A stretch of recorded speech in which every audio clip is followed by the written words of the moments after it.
Good morning, everyone. Am I audible? Just somebody just write.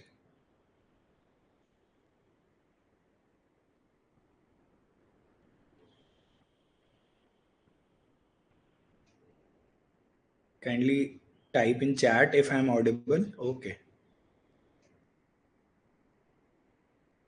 We'll wait for a minute for others to join and then we'll start the session.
Okay, so we'll start the session and let others join. So, good morning, everyone. My name is Abhay and I've written 6 mains. And today is the second session on basics of UPSC mains answer writing. तो आज के session में क्या होने वाला है, कल मैंने आपको एक जो लास्ट सेशन था उसमें मैंने समझाया था कि कैसे एक क्वेश्चन की डिमांड को एड्रेस करना होता है या कैसे उसके डिमांड को पढ़ें, and then what are the elements और types of introduction that we generally use. Thereafter, I've told you about the types of conclusion that we usually or we can use while writing answer. Apart from that, trailing word, किसी भी question में जो trailing word लिखा होता है, discuss, analyse, critically analyse, तो उसका क्या मतलब होता है और उसका सेंस कैसे बनाना है, उस क्वेश्चन को डायरेक्शन कैसे देना है, all of this we have already seen. आज के सेशन में क्या करना है, आज के सेशन में मैं 2 क्वेश्चन लाया हूँ और उन 2 क्वेश्चन को पहले उसकी डिमांड और ट्रेलिंग वर्ड के अकॉर्डिंग समझेंगे. फिर हम देखेंगे इंट्रोडक्शन कैसे लिखते हैं, उसमें इंट्रोडक्शन कैसे लिखना है, एंड देन उसका कंक्लूजन, बॉडी सब पार्ट्स, मॉडल आंसर दिया हुआ है उसके अकॉर्डिंग मैं आपको दिखाऊंगा. And will discuss these two, जैसे कि आपको वो सेंस आ जाए कि एक्चुअली मैं आंसर्स को कैसे आप डायग्नोस करोगे and how you are gonna approach it. And I think वो करने के बाद आपको थोड़ा सा समझ आएगा कि कल हम क्या बात कर रहे थे. So let's begin. आगे हम लोग शुरू करते हैं.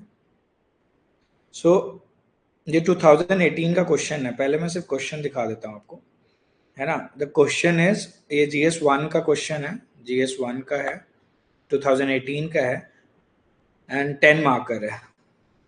Okay, so the question red is, सबसे पहले क्या करना है, जैसे आपको क्वेश्चन मिलता है आप सबसे पहले उसमें पेन से ना कीवर्ड्स हाईलाइट करेंगे. अभी हम लोग इसमें कीवर्ड ढूंढेंगे कि कौन कौन से कीवर्ड है एक्चुअली.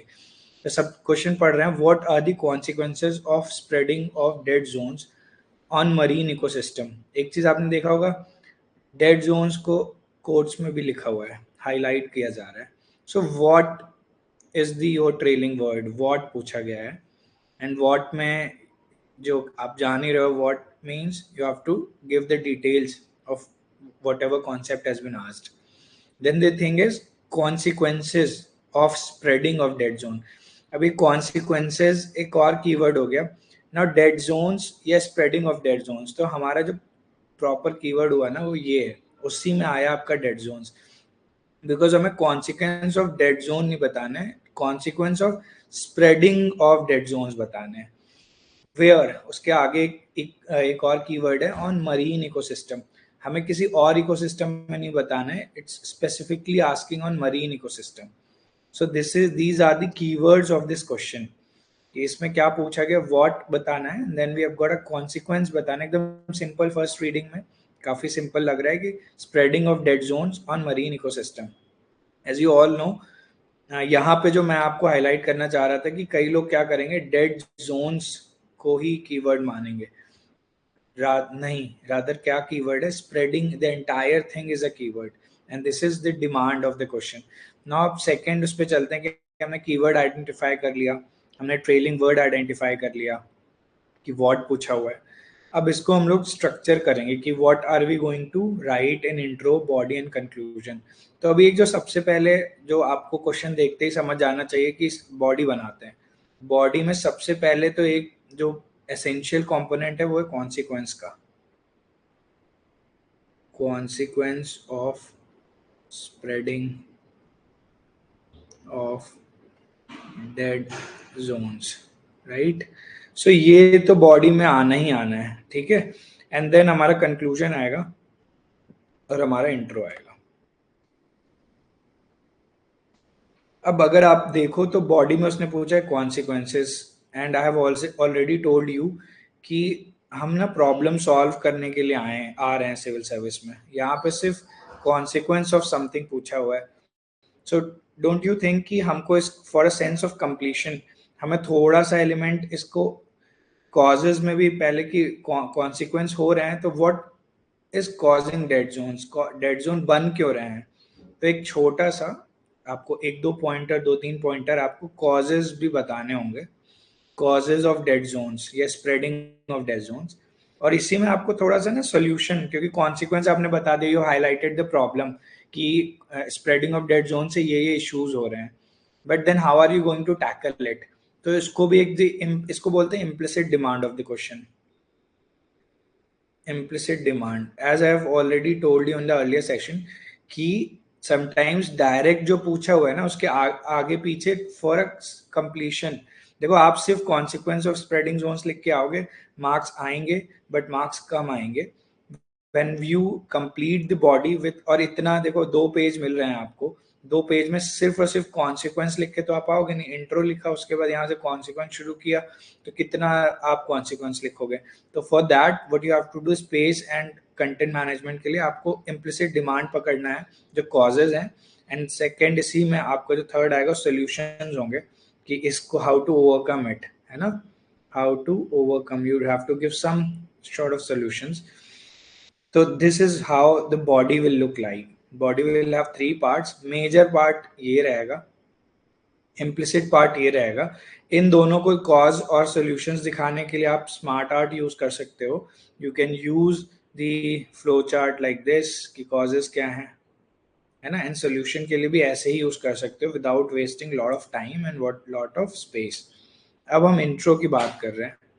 So आपने देखा एक term use हुआ है dead zone, तो and it is a particular term. तो हम क्या करेंगे, इंट्रो जो है वो डेफिनेशन टाइप का ही रखेंगे बिकॉज ये एक पर्टिकुलर टर्म है। So do you know the meaning of dead zones, explain, यहीं पे उसको लिखना है व्हाट आर डेड जोन्स। तो एक डेफिनेशन टाइप का आप इंट्रो लिख सकते हो। या सेकंड, अगर आपके पास डेटा है जो कि जनरली नहीं होगा किसी के पास, कि what is the extent of dead zones, या किसी रिपोर्ट में आया है कि दीज मैनी डेड जोन्स और these many area of ocean has become a dead zone. अगर आपके पास ऐसा कोई फैक्ट है या डेटा है, that can also be used for starting this question. So यहाँ पे 2 टाइप के मैंने आपको बताया। एक, आपके पास अगर ऐसा कोई डेटा है कि डेड जोन्स का परसेंटेज इंक्रीज हो रहा है, किसी रिपोर्ट में हाईलाइट हुआ है, आप वो यहाँ लिख सकते हो, जो कि किसी भी मतलब फॉर अ नॉर्मल स्टूडेंट वो डिफिकल्ट है, बहुत ही स्पेसिफिक क्वेश्चन है। तो आप डेफिनेशन से करोगे which is the safest way to go about it. और ये क्योंकि एक टर्म पूछा है, the definition is the go-to introduction that can be used in the exam setting। ऐसे आप और भी सोच सकते हो। कंक्लूजन में क्या है कि you have to give futuristic solution oriented ही देना है, but you have to tell कि ये डेड जोन से मरीन इकोसिस्टम अगर खराब हो रहा है, और अगर कंक्लूजन में क्या लिखोगे कि we have to make sure कि डेड जोन्स ना हो, सो दैट जो मरीन इकोसिस्टम वो हेल्दी रहे। अब इसको आप आगे यूज कर सकते हो कि that will ensure the sustainability of the planet. तो ऐसे करके आप अपने डेड जोन वाले टॉपिक को एक ब्रॉडर टॉपिक से लिंक भी कर सकते हैं, और इसमें आप कॉमा कॉमा करके फ्यूचरिस्टिक सॉल्यूशंस भी दे सकते हैं। These kind of conclusions can be written. So basic जो आपको मैंने इंट्रो बॉडी कंक्लूजन एक ब्रेक करके दिखा दिया है इस क्वेश्चन पे, है ना। अब यहीं पे ऊपर जो चीज लिखा हुआ था वही दिखा दे रहा हूँ, definition based plus fact if you have. Again in the body I have told you cause of dead zone बताने, consequences of spreading of dead zones, इसमें पॉइंटर्स आएंगे। And this is your main demand of the question, ये तो miss नहीं होनी है। ये और ये मिस हो रहा है तो मार्क्स कम हो जाएंगे बट पूरे नहीं कटेंगे। एंड देन फ्यूचरिस्टिक और वे फॉरवर्ड टाइप ऑफ हम इसका कंक्लूजन लिखेंगे। सो this is what structuring is and this is how you should start each and every question of yours, कि सबसे पहले उसको स्ट्रक्चर करना सीखना है कि एक्चुअली में लिखना क्या क्या है। Now let's look at the answer. एक मॉडल आंसर है, काफी डिटेल में है, you can thin it out. तो सबसे पहले जैसे है कि डेड जोन है, हमने डिफाइन किया था areas with lower level of dissolved oxygen resulting in death of marine life more often than not. ये तो डेफिनेशन हो गया, इसमें थोड़ा सा और भी दिया हुआ है। For an area to be called a dead zone, oxygen concentration has to be below or equal to 2 millilitre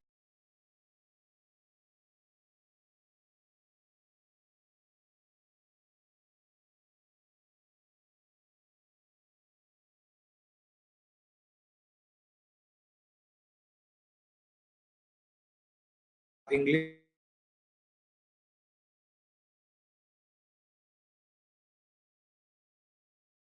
equal to 2 milliliters of oxygen per 1 liter of water. Okay, do we have? Okay, fine. And then dead zones cause biological desertification, that is organism of that area migrate to oxygen rich water. ये point अगर आपका introduction 3 line में definition से ही finish हो रहा है तो आप इसको इग्नोर कर सकते हो, अदरवाइज इसको आप पैराफ्रेज करके, यही आपकी वो है, this is how you have to learn कि अगर ये 5 लाइन का यहाँ दिया हुआ है तो you have to paraphrase it and make it 2 to 3 liner, और उसमें आप बायोलॉजिकल डेजर्टिफिकेशन भी इंक्लूड कर सकते हो स्मार्टली कि dead zones are the area with lower level of dissolved oxygen where oxygen is below or equal to 2 milliliters of oxygen per 1 liter of water, and they result in the death of marine life and also can lead to biological desertification where organism migrate। ऐसे करके आप 3 line में intro definition based intro दे सकते हैं। Second type जो मैंने आपको बताया था वो था फैक्ट बेस्ड, अगर आपके पास स्प्रेडिंग ऑफ डेड जोन से रिलेटेड कोई डेटा है तो आप वो भी उससे स्टार्ट कर सकते हो। Now causes of dead zone दिया हुआ है, तो ज्योग्राफी में मेजरली हर टॉपिक में कॉज ना नेचुरल होते हैं, मैन मेड या एंथ्रोपोजेनिक होते हैं। तो नेचुरल लिखा है आपने, इसको क्या करना है आपको स्मार्ट आर्ट में करना है, मैं आपको यहाँ पे ऐसे साइड में से पेज दिया हुआ है, तो what you have to do, आपको ऐसे कॉज लिखना है, ड्रॉ सर्किल, ऐसे पेज दिया हुआ है, and then write here natural and then anthropogenic, and within them you can using arrow write these points. Which are these points? Let's see. Causes of dead zone, natural causes में क्या आता है, coastal upwelling। ये concept आपको पता होना चाहिए कि अपवेलिंग जब northerly summer wind work together with earth's rotation push oxygenated surface water offshore, and this coastal water is replaced by low oxygen but nutrient rich water from the depths. This is one of the reasons of dead zones. Now growth of algae and other organism which draws oxygen from the water to thrive, जब भी pollution होता है तो algae जैसे biological oxygen demand होती है ना वो बढ़ जाती है, उससे भी dead zones आते हैं। Next is anthropogenic factors, excessive use of fertilizers है ना, which contains nitrogen and phosphorus, they are added to the water body and they cause excess growth of algae. Second is the global warming, heating of the ocean capacity to hold oxygen reduces and eutrophication, ये same ही होता है but इसमें और भी not just the fertilizer but other nutrients can also be taken care। so इसको आप ना ऐसे ही anthropogenic factor लिखे and then you make arrow, 3 arrows में आप excessive use of fertilizers, और यहाँ पे थोड़ा सा उसको थोड़ा सा एक फ्रेज में लिख दो, फिर आप ग्लोबल वार्मिंग लिखा आपने सेकेंड पॉइंट एंड यूट्रोफिकेशन लिखा, and this you have to do in a smart art form, जिससे क्या हो रहा है कि आप पॉइंट्स कवर कर रहे हो बट आप टाइम नहीं ले रहे हो ये पूरा सेंटेंस लिखने के लिए। यहाँ पे इसलिए दिया है फॉर योर ओन रेफरेंस, बाद में आपको ये पूरा दिख जाए और यहाँ से आप पॉइंटर्स और कहते हैं आपको अगर नोड भी बनाने हैं तो that you can also make from the data. Now this is the main demand of the question, consequence of spreading dead zone. अब देखिए कैसे करना है ना, आपको हेडिंग ऐसे ही लिखनी है पूरा पूरा, जिससे कि जब भी एग्जामिनर देखेगा he should get to know कि आपने डिमांड एड्रेस किया है. फॉर एग्जाम्पल ये आपका पेज है, आपने इंट्रो लिखा एंड देन आपने यहाँ पे कॉजेज लिखे ऐसे करके, फिर आप यहाँ पे हेडिंग डालेंगे कॉन्सिक्वेंस, ये पूरा of spreading dead zone, and यहाँ से शुरू करेंगे after half of your page. This is your UPSC copy and this is how your first page look like. कि यहाँ पे आपका आधे पेज में कॉन्सिक्वेंस शुरू होगा. एक चीज ध्यान रखिएगा, नेक्स्ट पेज में ये नहीं जाना चाहिए, आधे पेज से पहले ही कॉन्सिक्वेंस दिखने चाहिए, क्योंकि ये main demand of the question है. अब इसमें पॉइंट्स है loss of marine diversity. So जब भी डाइवर्सिटी कम होती है, so lack of oxygen kills, what are the consequence. तो क्या हो रहा है, मरीन डाइवर्सिटी कम हो जाएगा, ऑर्गेनिज्म किल हो रहे हैं, तो ऑक्सीजन नहीं है तो मरीन ऑर्गेनिज्म विल डाई. जब वो मर जाएंगे तो वो उस जोन में आपका डाइवर्सिटी कम हो रही है, and that is why that zone is called dead zone, because वहाँ पे लिविंग ऑर्गेनिज्म जो वाटर के हैं वो नहीं मिलेंगे. Is invisible trap. There is no escaping from the marine life. Fish cannot detect dead zone before entering the area. Unfortunately, one fish wandered into the zone, hard to escape and survive. This is something I have for explanation purpose. You just have to write loss of marine diversity, and then you have to write why, because lack of oxygen kills the organism there. इतना सा लिख के आप आगे आ जा सकते हैं. Second consequence क्या होता है, algal blooms होते हैं. Excess algal blooms apart from causing oxygen depletion also blocks sunlight reaching from the deeper part of the ocean.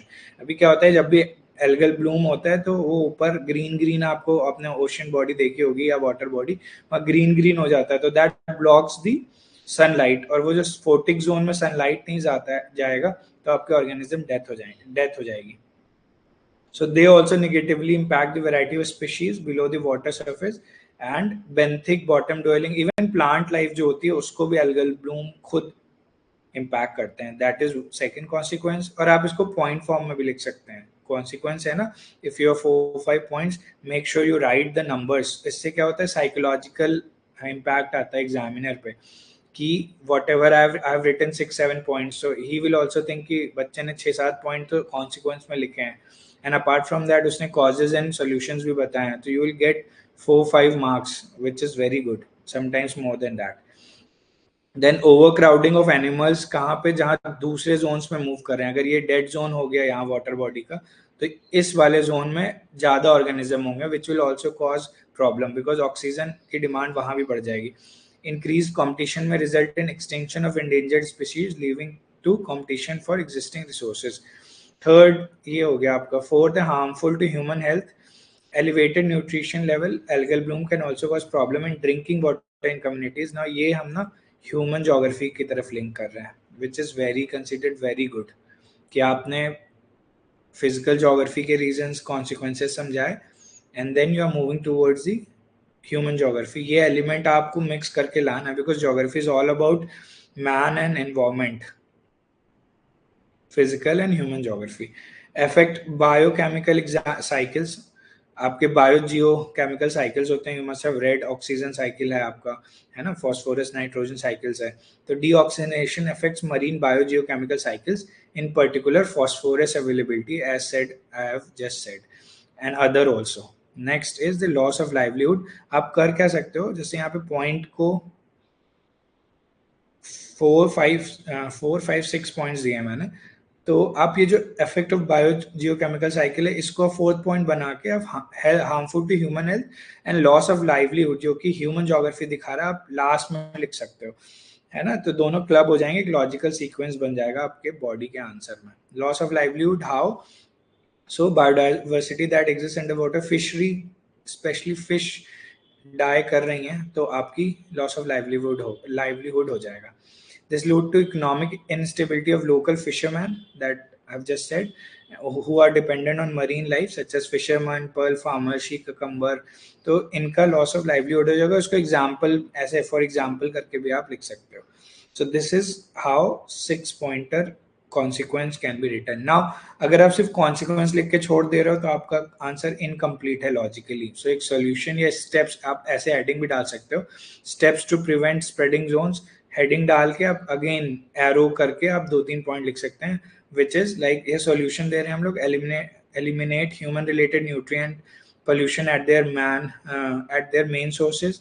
Better practice and accountability must be put in place to protect the ocean. Raising awareness about the importance of keeping the ocean clean and encourage positive habits, and funding research initiative. Anything else that you have come across in a current affairs can be put in here, है ना. And apart from that कोई data and fact आपको लग रहा है जो current affairs में आ रहा है. ये क्वेश्चन ट्रिगर भी इसीलिए हुआ होगा बिकॉज करंट अफेयर्स में कोई न्यूज आई होगी डेड 2018 में डेड जोन्स को लेके. Now lastly when we are concluding,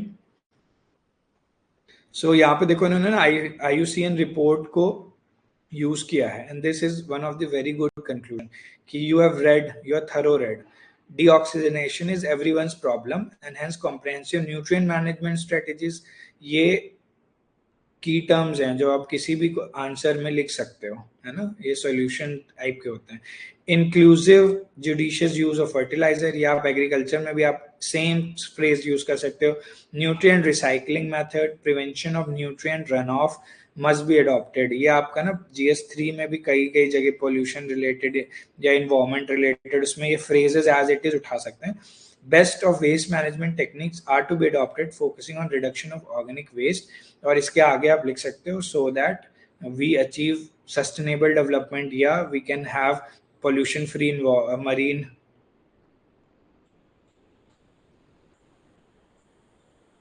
environment, right. तो ऐसे करके आप इसको specific to broad कर सकते हो.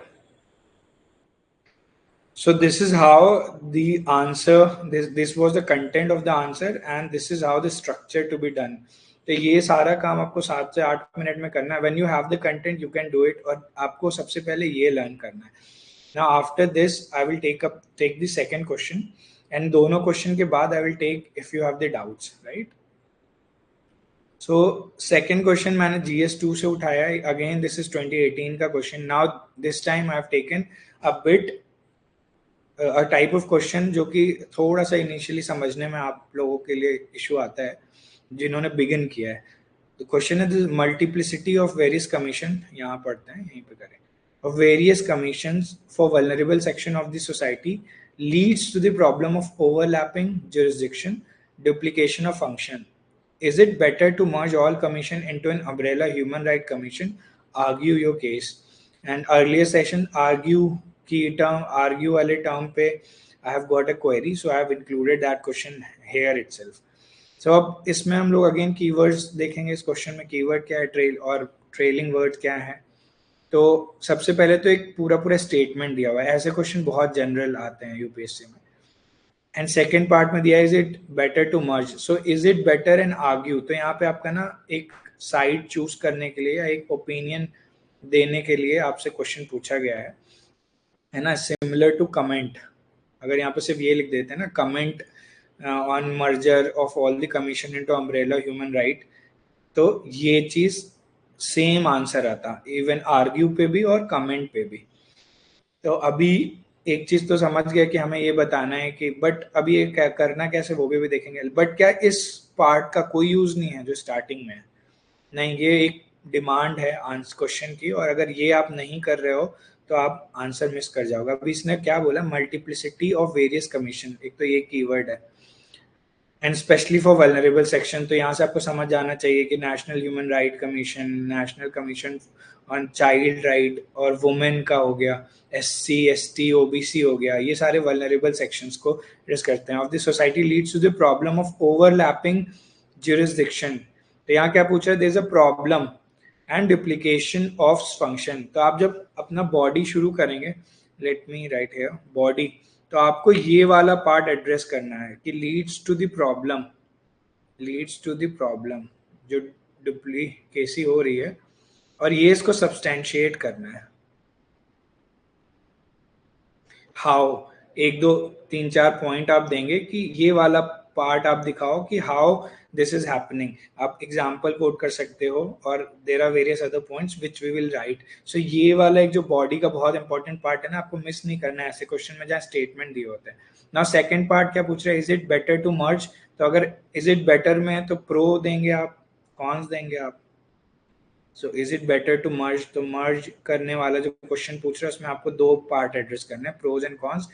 Give your points like 4-5 point here, 4.45 point here, and then finally we will conclude with a view conclusion. और यहाँ पे रहेगा intro. intro अगेन आप कैसे शुरू करेंगे, देखिए अभी पूछा हुआ वेरियस कमीशंस. तो अगर आपका रीसेंट करंट अफेयर्स में कहीं ओवरलैपिंग आपने देखी है ना, कोई एग्जांपल आया है कि फंक्शन ओवरलैप हुआ या आपको पता है, आप उससे स्टार्ट कर सकते हो.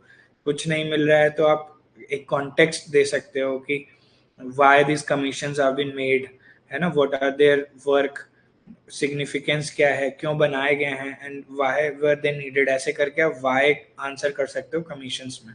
And then you can go forward कि प्रॉब्लम क्यों आ रही, एक लॉजिकल फ्लो बनेगा.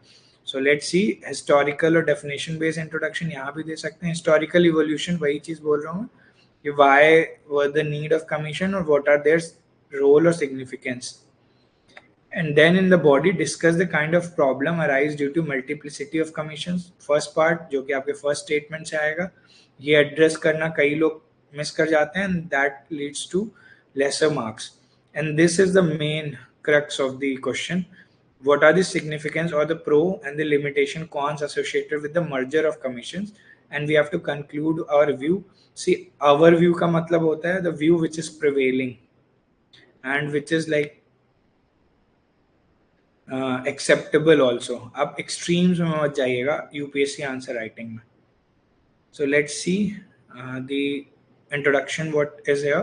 Constitution of India and different legislations have provided for national commissions for SC, ST, minority, women and children separately with prime intention. देखिए यहाँ पे separately से लिखा है कि with prime intention of protecting their constitutional right, coordination in socio-economic and educational development and address the atrocities related matter. बहुत सही से significance highlight कर दिया गया है इस introduction में कि हम कैसे वो बने हैं and what they actually do. So this kind of introduction is also showing your depth of understanding. और इसको आपको short में 2 लाइन या 3 लाइन में maximum लिख देना है. Now जो body शुरू हो रहा है हमारा, उसका ये first part है. Following are the certain issues with respect to multiplicity of various commission created for the vulnerable section of society. पूरा heading भी लिख सकते हैं, थोड़ा सा भी लिख सकते हैं कि issues with respect to, ये आप हटा सकते हो, डायरेक्टली यहाँ से लिख सकते हो कि issues with respect to और ये I haven't told you this is 15 marker, so you will get 3 page to write, है ना. इंट्रो के बाद ये जो पहला वाला पार्ट है ना, उसको आप यहाँ हाफ पेज से एड्रेस करना शुरू करेंगे, लेस देन हाफ, ऊपर से ही मल्टीप्लिसिटी वाला, और ये पूरा इसमें आप लिखोगे इस पेज में. नेक्स्ट पेज के भी थोड़ा सा ऊपर तक आप जाओगे, 1/3 of the page, and then you will start pro and con. 1/3 भी नहीं, आप और कम रखिए, यहाँ से आप स्टार्ट करेंगे एंड प्रोज यहाँ लिख रहे हैं, कॉन्स यहाँ लिख रहे हैं, and then you give the conclusion in the last. This will be your 3 pager. And how page space management कैसे करेंगे, and this is how you have to do it. So this is what it is, है ना. issue with respect to multiplicity, पहला है overlapping jurisdiction, पूछा ही हुआ था, वही आपको लिख रहे हैं. Both human right commissions and other respective commissions can inquire on its own initiative or on a petition presented by a victim or any person on his behalf. इसमें example भी आप अगर आपके पास है तो quote कर सकते हैं, otherwise just a minute.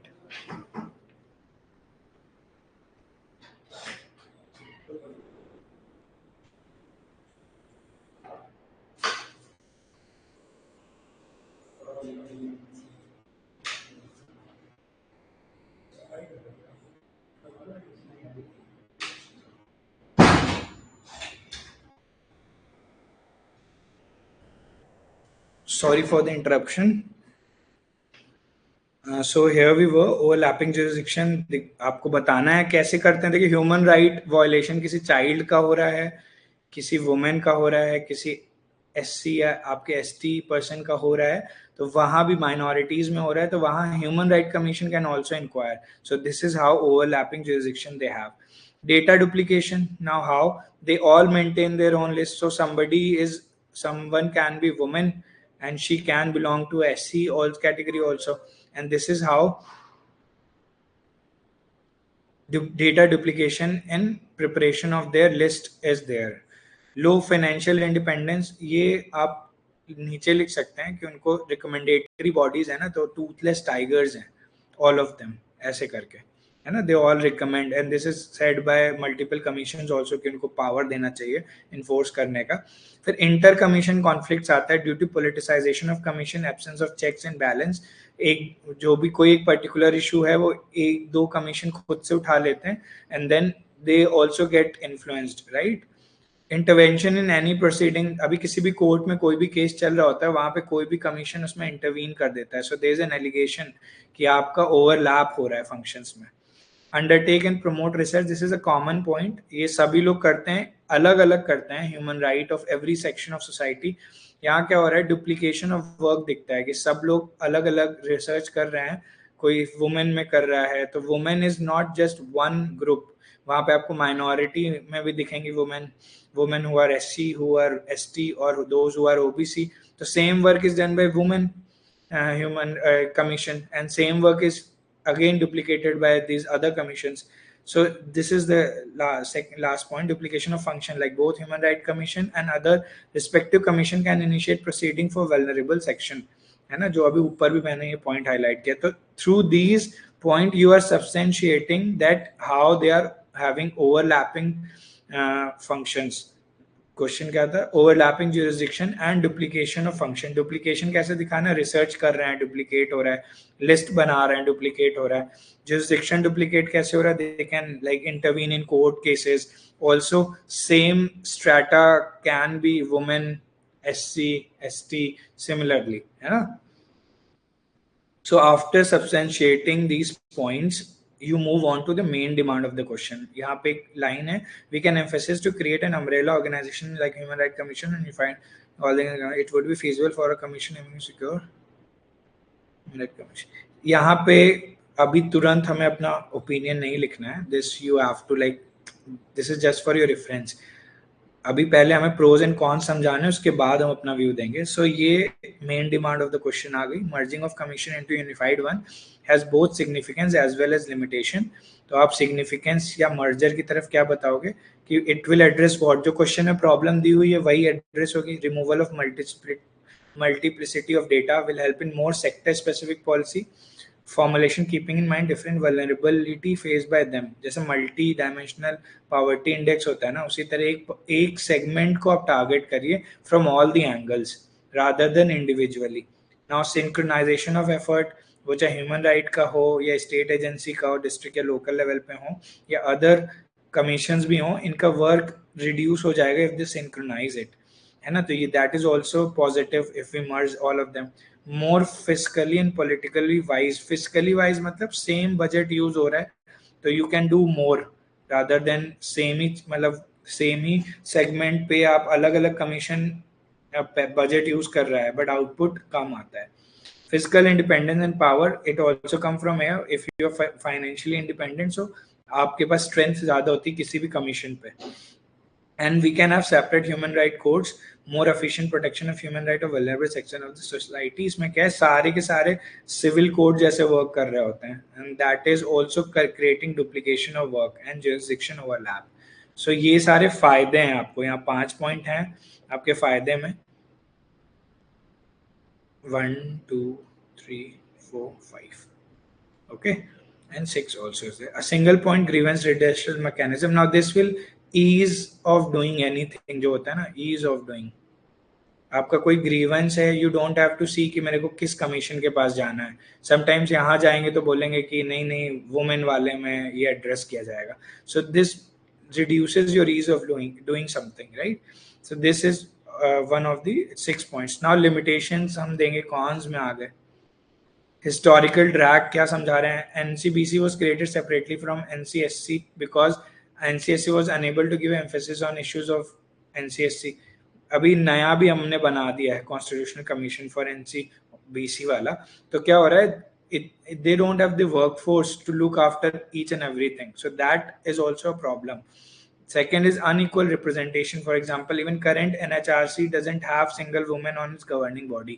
तो और मर्ज कर देंगे तो देर सी अभी तो कितना है वुमेन वाले में एटलीस्ट वुमेन तो बैठ रही हैं, this is happening, but if you have a one body under representation of section हो सकता है, जैसे SC ST कमीशन है तो उसमें वाल उनके मेंबर होते ही होते हैं, but if you have a one commission what is the guarantee that these all will be represented, उसको आपको ध्यान रखना है. Third, huge number of pending cases with each of them, NHRC में भी है और अदर कमीशंस में है, तो ये एक प्रॉब्लम है कि और ओवरबर्डन्ड हो जाएंगे. Fourth is not effective in some cases. आपने relation to violation of human right by arm forces, यहाँ पे आपने NHRC का भी होता है कि we have seen that they have to perform better, and if they have got like more and more commissions are coming into one, this thing might also get amplified. Rights procedure followed by NHRC HRC need to simplify a bit so that everyone including the vulnerable can access it. See, ये merger का negative तो नहीं है, rather आप लिख सकते हो that negative है, लिख सकते हो the procedures are not simplified, merging all of them needs simpler procedures. And last one is NHRC does not have any mechanism of investigation. Yes, that is true. किसी के पास नहीं होता, ये specifically NHRC नहीं है, ये आपके सारे कमीशंस के साथ होता है इशू कि वो कहते हैं जो आपके इन्वेस्टिगेशन पुलिस या CBI टाइप की नहीं कर पाते हैं, rather they do civil court, बुला के सबसे डॉक्यूमेंट्स लेते हैं and then they do the research और they study the case. So this will get amplified. सारे कमीशन देखो, मेन पॉइंट क्या है, huge number of pendency of cases, unequal representations और नॉट इफेक्टिव इन सम क्या many cases. तो ये main है, इसी से डिराइव्ड सर्टेन पॉइंट्स हैं, और ये पॉइंट्स इसलिए भी हैं क्योंकि मैंने कल या लास्ट सेशन में आपको समझाया था that sometimes if you are writing for pro 6 point, then cons में 2 पॉइंट लिख के नहीं आना है, एटलीस्ट कैसे भी you will get to know कि कैसे पॉइंट जनरेट करते हैं. सिमिलर पॉइंट्स ही होते हैं but with a different tone. आप अलग अलग पॉइंट्स में करेंगे तो एटलीस्ट 5 या 4 या 6 इतने तो आपको लिखने ही है, क्योंकि आप शायद यहाँ मर्जिंग सपोर्ट नहीं कर रहे हैं, या कर रहे हैं तो फिर कॉन्स में ज़्यादा, अगर मर्जिंग सपोर्ट कर रहे हैं तो कॉन्स में 1-2 कम हो सकते हैं, but if you are not supporting it then इसमें आपको ज़्यादा देने होंगे. And lastly will come to the conclusion. Human right commission unified needs to be given more teeth. देखिए वही है, व्हाट वाज द इशू कि अगर हम उसको और पावर दें, terms of independent powers function in finance to enforce mandate and realize the socio-economic development of vulnerable section of the society. एक कोई भी कमीशन, यहाँ पे सिर्फ ह्यूमन राइट नहीं होगा, any commission if it has all of these things they will start to address the problem of the society. और यहाँ पे अभी आप लिख सकते हो the merger, जैसे यहाँ पे इन्होंने व्यू लिया था ना, जो मैंने बोला लास्ट में देंगे, you can create an umbrella organization like Human Right Commission, unified one, by merging all the existing commission. It will be feasible all commission aiming to secure dignified living. तो अभी इस आंसर में is favoring the merging, right? So इसीलिए cons we are writing more. आप since it's a overview you can also go against it if we don't need merging, because why? Because these problems may arise. So similarly you can come up with both type of conclusion, whether you are supporting it or you don't support it, right? And then you have to give a conclusion. Conclusion में हमेशा ये भी way forward type का है. If you can see that we are writing way forward in comma terms, we need to give them independent power, function and finance. These are the way forwards to enforce their mandate and realize, and this is what we are trying to achieve. या objective क्या होता है किसी भी commission का, the socio-economic development of vulnerable section of the society. And this is how these 2 questions I have discussed. Their answers also, answer exhaustive है. You have, आप अभी जब लिखने बैठेंगे ना तो आप pointers में लिखोगे, and that's how the length of the word can be curtailed.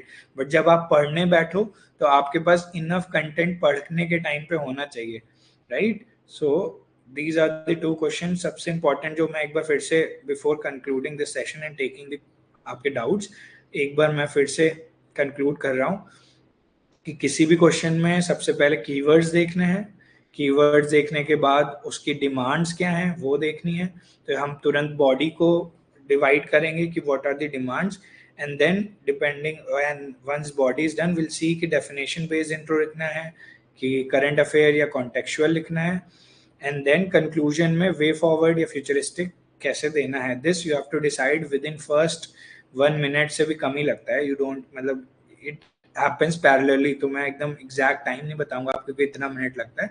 आप जैसे लिख रहे होते हो वो आपका कंटिन्यूअसली फॉर्मेशन होता है. सो this is how you approach an answer, and this is like I think this is it. दोनों क्वेश्चन मैंने आपको करा दिए. Now if you have any doubts, if you have any query, please comment in the chat box, or you can raise your hand and I will allow you to ask the question. Go ahead. Okay, I have got some questions here. Utkarsh has written, sir इसमें UCC से start कर सकते हैं क्या? UCC Utkarsh, you can ask me again कि किस question में क्या थे आप. Second is how to know that word limit is violated since we may not have much time in exam to count the number of words in every question.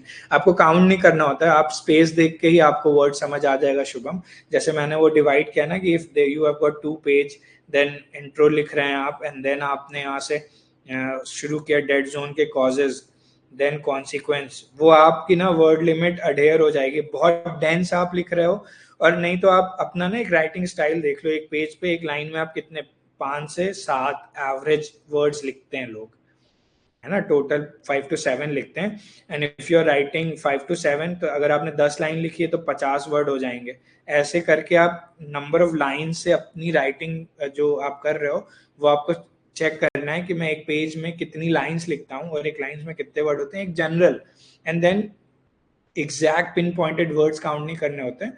You just have to see कि आपने total number of lines, और वो भी जैसे जैसे आप answer लिखोगे you will get to know कि मैंने 20 लाइन लिख दी कि 25 लाइन लिख दी, and that's how adherence to word limit is achieved. In question 2, can we use example of Gati Shakti portal, how it unifies all the schemes of all ministries for better coordinations? See, we can use, but since it's a portal, see commission और portal को हम equate नहीं कर सकते. Inherent problem है. देखो अभी तो मैं वहाँ आंसर में आपको बोल रहा था कि we can go for merging, but आपको पता है कि मर्जिंग इतना इजी नहीं है. तो प्रैक्टिकल इज व्हाट कि merging is not possible. Rather जो इन प्रिंसिपल हमारा थॉट होना चाहिए वो ये होना चाहिए that every commission should be given their due, है ना. We have to do the justice with their functions, with the power and finances. अगर हम उनकी ये इनहेरेंट प्रॉब्लम सॉल्व कर दें तो every commission will start working properly. ये मेरा पॉइंट ऑफ व्यू था अगर मैं आंसर लिखता.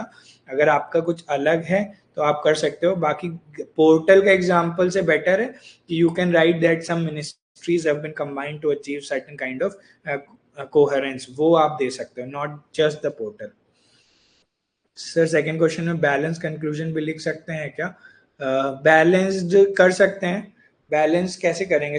Merging some of them and leaving some other. अगर आप वैसे कुछ करना चाहते हैं तो you can do it, but see कि वो बिल्कुल भी वैसा ना लगे कि you are not even addressing the answer conclude में. सर सेकंड क्वेश्चन में इंट्रोडक्शन में क्या आर्टिकल 44 यूसीसी को बता सकते हैं? क्वेश्चन 2 नहीं, आई थिंक यूसीसी यहाँ पे हम नहीं रिफर करें. सी वल्नरेबल सेक्शन का एक पार्ट है आपका जीएस पेपर 2 में, राइट. ये एक पूरा सबसे important, one of the most important part है, थीम्स है. सो यूसीसी वहां नहीं लिंक करेंगे. Rather we have got NHRC and I have told you other commissions, तो उस पे रिफर कर रहे हैं. तो नो, आई डोंट थिंक कि यूसीसी लगेगा. Shivam, 3-4 points comes naturally, but like how to generate those extra 2-3 points? See, extra 2-3 points generate करने का क्या है? Once you will start writing answer, 3-4 point के बाद आपको ना paraphrase करके भी ले आओगे. Otherwise जब आपको topic पता होगा, you will start generating.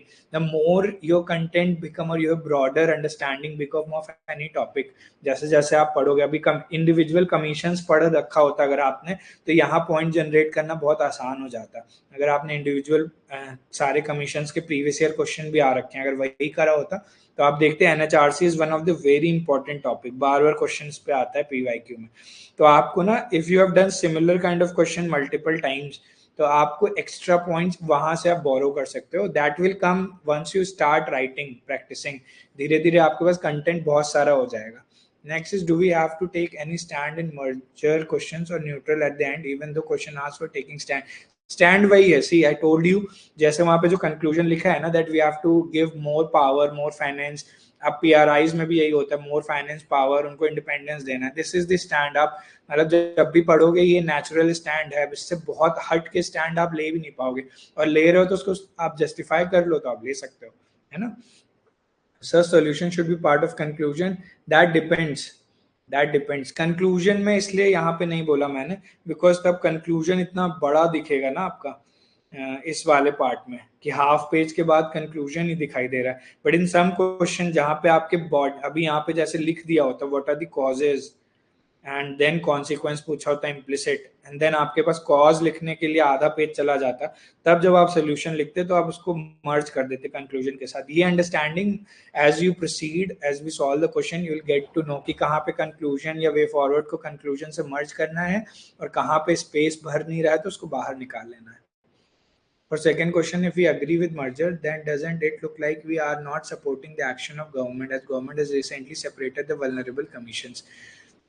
See, that's what I'm saying कि जो प्रिंसिपल्ड अप्रोच है वो यही है कि कोई भी इंस्टीट्यूशन जो एग्जिस्ट कर रहा है आज के टाइम पे, बहुत सारी रिपोर्ट्स एंड कमीशंस आए हैं, that we need to give them more teeth and that's how they will work, right. So against अगर आप जा रहे हो तो वही मैंने बोला, if you have valid points, ऐसे भी बिल्कुल मत सोचो कि सब कुछ अगेंस्ट द गवर्नमेंट ही चला जा रहा है. नहीं, if you have valid logical answer then it won't be taken कि आप एकदम एंटी गवर्नमेंट आंसर लिख रहे हो, right. But you have to give pros and cons, दोनों जब आप दोगे तो आपका नेचुरल सोल्यूशन यही आने वाला है कि let them give more power. Sir अगर इम्पैक्ट कॉन्सिक्वेंस पूछ रहा है क्वेश्चन में तो उसके कॉजेज भी बताना पड़ेगा. सी उत्कर्ष, आई टोल्ड यू, कॉन्सिक्वेंस अगर किसी चीज के बारे में पूछ रहे हैं तो ये हाफ ऑफ द क्वेश्चन ही है, इसके आगे पीछे कुछ तो रहा होगा. और अगर किसी किसी क्वेश्चन में लिख भी देते हैं कि tell us all of this, तो ये समझ मुझे कैसे आया है या आप कैसे समझ पाओगे व्हेन यू सी कि मेनी ऑफ द क्वेश्चन जहाँ कॉन्सिक्वेंसेस पूछ रहे हैं ना, उससे पहले कॉजेज भी पूछा होगा, उसके बाद सॉल्यूशंस भी पूछा होगा. तो if they are asking only consequences, छोटे से पार्ट में आप कॉज लिख दो और छोटा सा सोल्यूशन लिखने से क्या होगा, एक सेंस ऑफ कंप्लीशन आएगा आंसर में, and that will fetch you more marks. Example of tribunal merger. Yes, you can write in while giving the like pros of it, है ना, कि we have already merged tribunals. जैसे example दे सकते हैं कि synergy can be restored, example merger of the tribunals, ऐसे करके आप वहाँ एग्जाम्पल कोट कर सकते हो. So in conclusion we can give and balanced answer दे सकते हैं. In second answer, for example, in essence, it can be said that the merger of commission log and maintaining the jurisdiction of the commission must be ensured with focus on handling the issue faced by them as per the need. Commission can be merged and secure them with requisite function and funds to deliver their service to secure rights of every individual or every individual. Yes, Ankit, you can write this kind of conclusion. आप अपने pros and cons जब लिख रहे हो ना, उसके बाद ऐसा balanced conclusion दे सकते हो. This is also a good conclusion. Sir ये पीपीटी सेशन के पहले शेयर कर सकते हैं so that we can simultaneously make notes in tablet in the PPT itself.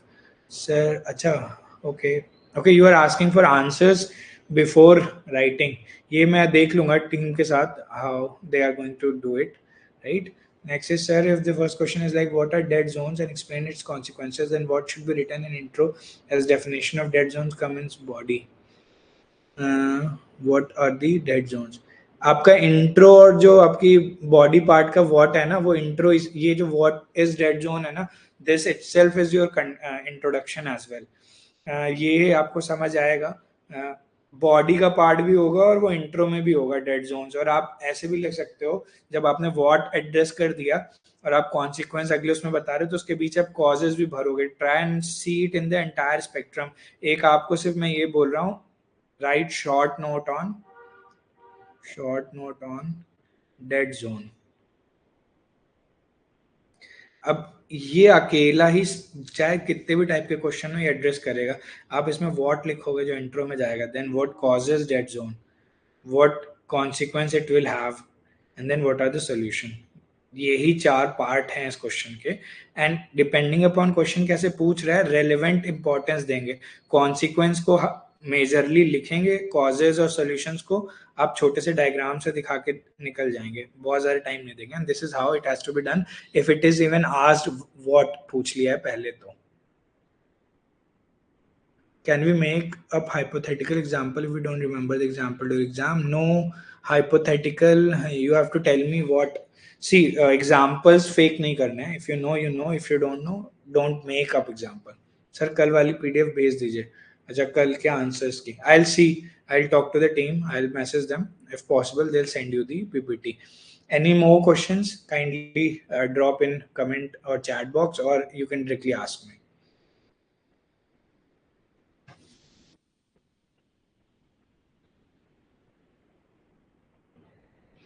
Conclusion कितनी लाइंस में एड्रेस करना चाहिए? Again, if solutions are added, 3 से 4 line max.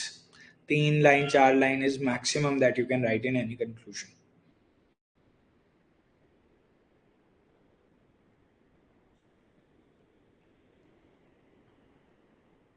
Anyone?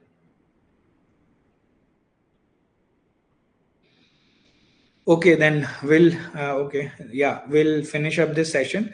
Thank you for all for joining the session, and hope अगर आपको ये समझ आ गया हो कि कैसे हमने करना है कल और आज के सेशन दोनों को जब आप कंबाइन करोगे, you will understand कि कैसे लिखते हैं आप. ठीक है? And then you have to write those 7 questions and discuss the answers on 8th, or probably I'll see when it is scheduled. We'll do the answer discussion of that. Could you please guide us for the session tomorrow? What would be the requisite study beforehand?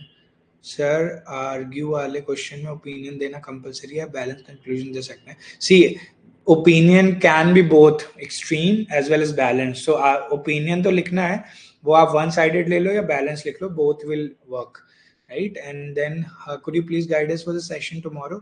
What would be the prerequisites? See, questions आपको मिले हैं, कल शायद online session नहीं है. You have to write your answers, and एक बार आप लिख लेंगे, and then I will discuss post writing it. So आपको questions मिले हुए हैं, read them, write them on your own, and then once you have written, तो मैं जब सेशन लूंगा तो उसमें या कोई भी अलग टॉपर आके सेशन लेगा तो वो उन क्वेश्चंस के आंसर, जो मॉडल आंसर्स है, वो डिस्कस करेगा और कुछ कुछ चीजें एक्स्ट्रा बताएगा कि यहाँ मतलब देखो, सी मॉडल आंसर्स तो ऐसे आपको मिल ही रहे हैं, बट कॉजेस को एक डायग्राम में शो करना है, ये हम लोग बताएंगे. बट आपको आंसर ऐसे ही पूरा मिलेगा जिससे आपका नोट प्रिपरेशन भी कंप्लीट हो जाए, है ना?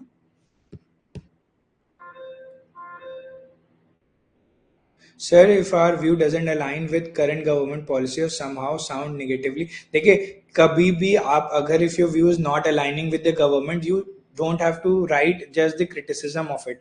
ये आप अभी मैं बता रहा हूँ, and this you will know in even your service. आपको कहते हैं जो क्रिटिसिज्म होता है ना, उसको कंस्ट्रक्टिव क्रिटिसिज्म एक वर्ड यूज होता है, that even if you are criticising that for example one nation one election should not be implemented, अगर आप ये स्टैंड ले रहे हो ना, तो you should give constructive criticism. How you have to support that with number of factors. आपको reasons देने होंगे. If you are justifying it, then you can take that stand. But उसका अगर justification नहीं और आप सिर्फ simply stand लेने के लिए stand ले रहे हो, then you will be not getting marks. Notes बनाते हुए can we write diagram along with that? Yes yes, please do it. आप नोट्स में ही अपने डायग्राम बनाने की प्रैक्टिस करो कि ये सेम चीज को मैं किस तरह के फ्लो चार्ट में दिखा सकती हूँ या किस हब एंड स्पोक मॉडल में दिखा सकती हूँ. उससे क्या होगा, you will be getting like एक मसल मेमोरी आपकी रेडी रहेगी कि जब भी इस तरह के क्वेश्चन आए तो आप ये कर लोगे. ये पहले ही करना होता है नोट मेकिंग के टाइम पे ही. So do we have to make separate note for question provided? If yes, how? Separate note तो नहीं बोलूंगा. सी, जैसे क्वेश्चन आपको ये मिला, आपने कहीं पे तो ज्योग्राफी के नोट्स बनाए होंगे, वहीं पे एक एक्स्ट्रा पेज डाल के डेड जोन्स लिख के आप लगा सकते हो, या प्रिंट लेके उसी पे आप एडिटिंग कर लो, आप अपना लिख लो जो भी लिखना है, एंड देन पेस्ट इट. आप एक फोल्डर बना रहे होगे या एक कॉपी मेंटेन कर रहे होगे, उसी में जहाँ पे डेड जोन का सेक्शन मरीन पोल्यूशन में आ जाता है तो आप वहां पे लिख लो, या आपने पढ़ा हो यूट्रोफिकेशन किया होगा, वहां पे लिख सकते हो आप. Do we have to make sir standard book के अलावा मेंस में वैल्यू एडेड मटेरियल की नीड भी होती है? तो सर बहुत कंटेंट हो जाता है, तो मेंस के लिए स्पेसिफिकली प्रहार मेंस जैसे पर्सपेक्टिव से पूरा रिलाई कर सकते हैं? सी, ये सबका अलग अलग है. If you have your basics completed if you have your notes, then value addition आप कितने भी कोचिंग से कहीं से भी पर्टिकुलर टॉपिक का कर सकते हो. अगर आपका स्टैंडर्ड या बेसिक कंप्लीट नहीं है तो सिर्फ value addition will not help you. Value प्रहार हो गया, कोई भी कोचिंग के इंस्टीट्यूट है, आप टॉपिक वाइज करो, बुक वाइज नहीं, क्योंकि पूरी बुक ले ली बस वही है. इफ यू थिंक कि फॉर एग्जांपल गुड गवर्नेंस में किसी और कोचिंग के वैल्यू एडेड मटेरियल अच्छे हैं तो borrow it from there. You are free to borrow from anywhere as long as you are it is helping you. And secondly again I am telling you, paper नहीं देखना है. GS1 कुछ नहीं है. GS1 में there are themes and sub themes and topic. Prepare topic wise, है ना. पूरा ऐसे नहीं बोलना GS2 प्रिपेयर होगा. GS2 के all the themes have been prepared. ये आपको हमेशा अपने माइंड में रखना है. Next is, have we started now for answer writing? How can we add data? Since we started now for answer writing, how can we add data? So see, if you do not have data, जबरदस्ती add नहीं करना है. Whatever content you have, you write answer with that. जब आप धीरे धीरे आपको data आ जाएगा ना, जब आप रीडिंग करें. फॉर एग्जाम्पल आज मैंने अगर आपको डेड जोन डिस्क्राइब किया है, आप आज से अगले 3 महीने में जब भी डेड जोन से रिलेटेड कोई डेटा पाओगे तो ये जहां भी लिखा होगा वहां आके आप ऐड कर दो. एंड यू विल रिमेंबर कि अब अगली बार जब कभी ऐसा क्वेश्चन आया तो I will add that dead zone का data in my answer. That's how you do. आपको इवोल्यूशनरी नोट्स बनाने हैं, हर बार आप ऐड अपेंड करते जाना है. हाँ ठीक है. I answer your screen. So your screen is paused. Is it okay? Anyways, I have this is the end of the session.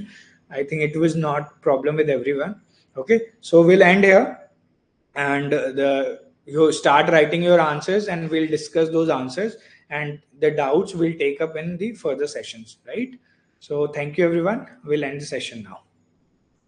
All the best.